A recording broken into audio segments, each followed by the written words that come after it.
नमस्कार दोस्तों, मैं आप सभी का चिर परिचित दोस्त उपस्थित हूँ दोस्तों आप सभी के लिए कुछ जानकारीपूर्ण बातों को लेकर के। जी हाँ दोस्तों, शनि देव के प्रकोप से बहुत लोग प्रभावित रहते हैं और शनि देव के प्रकोप से बाहर निकलने के लिए समझ में नहीं आता है कि क्या करना चाहिए। शनि देव मतलब जितने ही लोग मानते हैं कि ये कष्टदायी या क्रूएल देव हैं, उतने ही सॉफ्ट और अच्छे फलदायी भी हैं। बस इनके लिए कुछ केयर करना होता है, आप सभी को कुछ ध्यान देना होता है हमारी दिनचर्या में, जिसके बाद ये बहुत ही अच्छे फलदायी हो जाते हैं। शनि देव का अगर ध्यान रखा जाए तो ये बहुत ही आपको माला माल कर सकते हैं, यानी कि आपका ख्याल रख सकते हैं। खाली पेट आप नाश्ते से पहले काली मिर्च बतासे के साथ अगर खाते हैं तो शनि देव का जो प्रभाव है वो आप पर अच्छा हो जाता है दोस्तों। वैसे भी काली मिर्च आप जानते हैं कि पेट के लिए बहुत ही लाभकारी होता है। अगर आप धार्मिक बातों में बहुत ज़्यादा बिलीव नहीं करते हैं तो भी आपके लिए बहुत फ़ायदेमंद होने वाला है। काली मिर्च आपके पेट की समस्याओं को दूर करता है, जिसकी वजह से आपका खान पान, मन, शरीर सब स्वस्थ रहेगा, जिसकी वजह से हर कार्य को आप अच्छे से कर पाएंगे। इसके अलावा भोजन में नमक कम होने पर या फिर मिर्च कम होने पर आप काली मिर्च डाल करके खाना खा लीजिए, आपके लिए बहुत लाभकारी होगा। शनिदेव ऐसा माना जाता है कि आप पर खुश होते हैं। लेकिन अगर इसके इतर भी हम दोनों कंपेयर इसलिए बताते जा रहे हैं कि बहुत सारे लोग ऐसे भी होते हैं दुनिया में जिनको कि धार्मिक बातों पे उतना भरोसा नहीं होता है। जिनको यकीन होता है उनके लिए भी फ़ायदेमंद है, जिन्हें नहीं यकीन है वो भी साइंटिफिक ढंग से अगर जाएंगे तो उनके लिए भी फ़ायदेमंद है। काली मिर्च अगर आप डालते हैं खाने में भी तो आपके लिए उतना ही फ़ायदेमंद होता है। पेट के लिए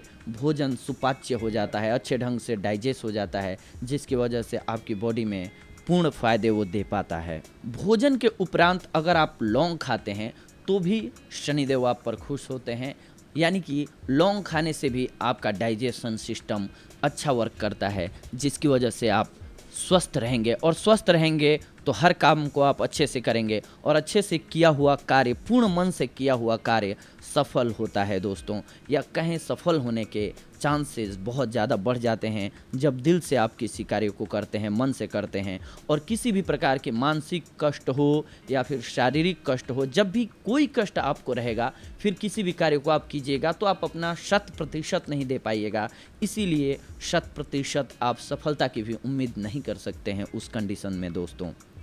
शनिवार और मंगलवार को क्रोध ना करें। जी हाँ, क्रोध वैसे तो कभी भी नहीं करना चाहिए, पर अगर इसलिए हम कह रहे हैं कि 2 दिन भी आप अगर बचाते हैं तो आपके लिए बहुत फ़ायदेमंद हो सकता है। फिर धीरे धीरे आप कंट्रोल करना सीख जाते हैं क्रोध को। अगर डे ही आप बांट लेते हैं कि चलो इस दिन मुझे क्रोध नहीं करना है, क्रोध जब भी आए मौन रहने की कोशिश करें। हालांकि ये कहना बहुत आसान है, करना बहुत मुश्किल होता है, लेकिन फिर भी अगर आपने माइंड में ठान लिया कि मुझे क्रोध नहीं करना है, क्योंकि क्रोध में किया हुआ कोई भी कार्य आप एनालाइज कीजिए अपनी लाइफ में कि क्रोध में जब भी आप डिसीजंस लेते हैं तो आपको लॉस होना स्वाभाविक सी बात है। चाहे आपको रिश्ते का लॉस हो या पैसे का लॉस हो या किसी सामान का लॉस हो, आपको लॉस ही होता है। इसीलिए जब भी क्रोध आए तो सबसे बेस्ट उपाय होता है कि आप शांत हो जाएं। उस कंडीशन में आप बोले ना और कुछ भी करें नहीं, बस शांति रखें अपने आप को, कुछ देर छोड़ दें, फिर आप खुद ब खुद डिसीजन लेने के लिए तैयार हो जाएंगे।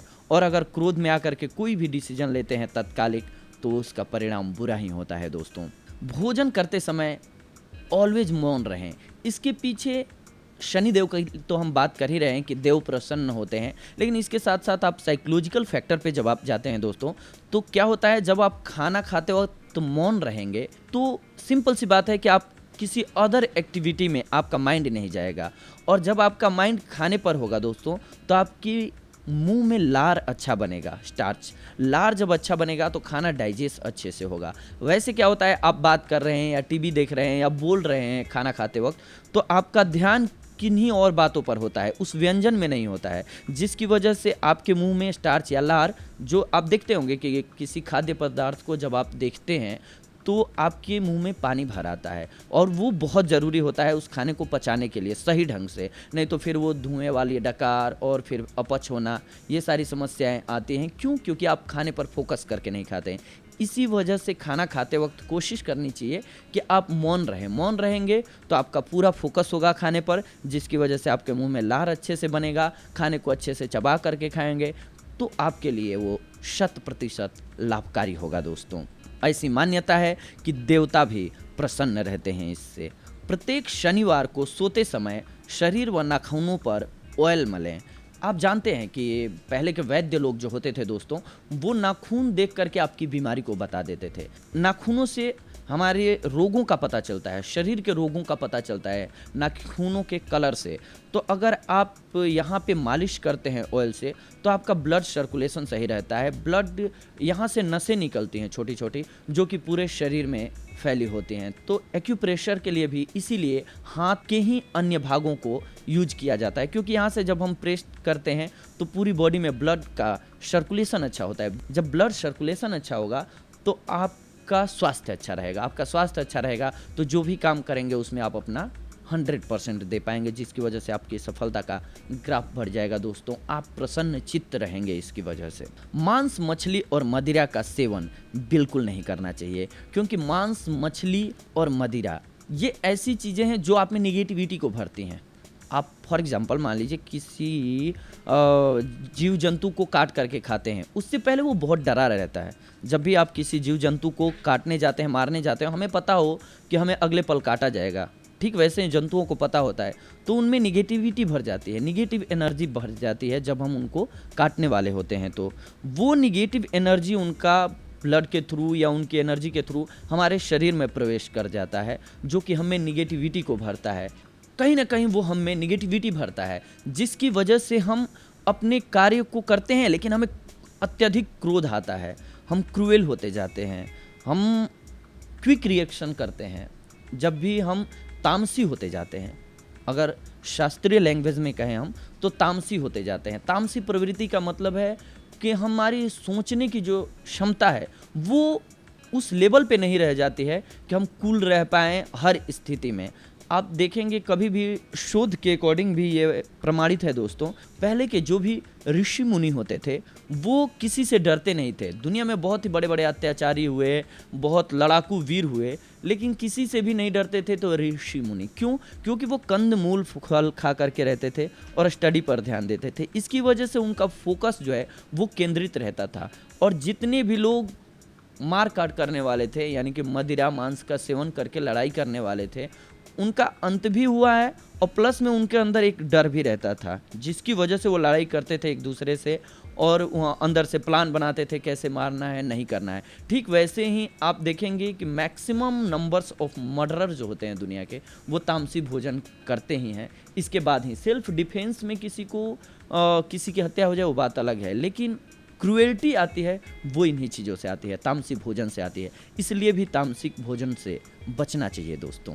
महिलाओं का, घर की औरतों और बाहर की औरतों का सम्मान करना चाहिए। अगर आप घर की औरतों और महिलाओं का सम्मान करते हैं तो आप पर देवता भी खुश होते हैं, क्योंकि महिलाएं आश्रित होते हैं पुरुषों पे। जब आप खुद ही अपने घर की औरतों को साथ में लेकर के जाते हैं, बाहर जाते हैं या कहीं भी जाते हैं, तो आप ये अपेक्षा करते हैं, आप उम्मीद करते हैं लोगों से कि वेल बिहेव करें। ठीक वैसे ही हमें भी घर की महिला हों या बाहर की महिला हों, उनका आदर करना चाहिए, उनका सम्मान करना चाहिए। इससे आपका मन प्रसन्न रहेगा, आप भी दुखी नहीं रहेंगे, किसी और को ठेस भी नहीं पहुंचाएंगे, जिसकी वजह से आप हर काम को अच्छे से करेंगे। आप में एक अलग कॉन्फिडेंस होगा, इसीलिए आपके पास सफलता भी बहुत अच्छी होगी दोस्तों। गुड़ व चने की बनी हुई वस्तु को ज़्यादा से ज़्यादा दान करें। आप जानते हैं गुड़ जो होता है वो पेट के लिए बहुत अच्छा होता है, और चना ये पेट के लिए भी अच्छा होता है और बहुत ही शक्तिशाली होता है। इसमें प्रोटीन भी भरपूर मात्रा में पाया जाता है। तो आप किसी को भी ज़रूरतमंद को, भिखारी नहीं कहेंगे, ज़रूरतमंद को, जिस ज़रूरतमंद को आप गुड़ और चने का दान करते हैं उसकी बॉडी को एनर्जी मिलता है, उसका पाचन सही होता है, उसका पेट भरता है। ये आपको एक सुकून देता है। ये सुकून आप में जब भरता है तो आपके कार्य करने की क्षमता बढ़ती है, आप में आत्मविश्वास बढ़ता है और आत्मविश्वास से किया हुआ कार्य सफल होता है दोस्तों। उड़द की बनी हुई दाल, चावल की खिचड़ी को दान करना चाहिए। आप ठीक वैसे ही आप साइंटिफिक रीजन पे जाएं तो उड़द जो है, आप जानते हैं कि लोग बीमार होते हैं तो उड़द के दाल की खिचड़ी दी जाती है। क्यों? क्योंकि ये सुपाच्य होता है और इसमें बहुत ज़्यादा मात्रा में एनर्जी पाई जाती है, तो इसीलिए उड़द और चावल की खिचड़ी का दान करना चाहिए दोस्तों, आपके लिए लाभकारी साबित होगा। प्रत्येक शनिवार को कटोरी में ऑयल भर के, सरसों ऑयल भर करके आप उस दीपक जला करके मंदिर में रखाइए। आप जानते हैं सरसों के तेल से जब भी दीपक हम जलाते हैं तो निगेटिविटी दूर भागती है, निगेटिव एनर्जी दूर भागती है, पॉजिटिविटी का समावेश होता है और आपके मन में एक साइकोलॉजिकली विश्वास बनता है कि हमने कुछ किया है, जिसकी वजह से आप जा कर के कार्य को पॉजिटिव ढंग से करना स्टार्ट करते हैं, इसलिए आपके सफलता का ग्राफ बढ़ जाता है दोस्तों। तो ये था आज का हमारा वीडियो, शनिदेव को प्रसन्न करने के लिए, या यूं कहें आपके आत्मविश्वास को बढ़ाने के लिए। साइंटिफिक ढंग से सोचेंगे तो आपके आत्मविश्वास को बढ़ाने के लिए, अगर धार्मिक ढंग से सोचेंगे तो शनिदेव को खुश करने के लिए या किसी भी देवताओं को खुश करने के लिए। आप सभी से हम अगली बार जुड़ेंगे कुछ और महत्वपूर्ण ऐसी ही जानकारियों को लेकर के। तब तक के लिए धन्यवाद, नमस्कार दोस्तों।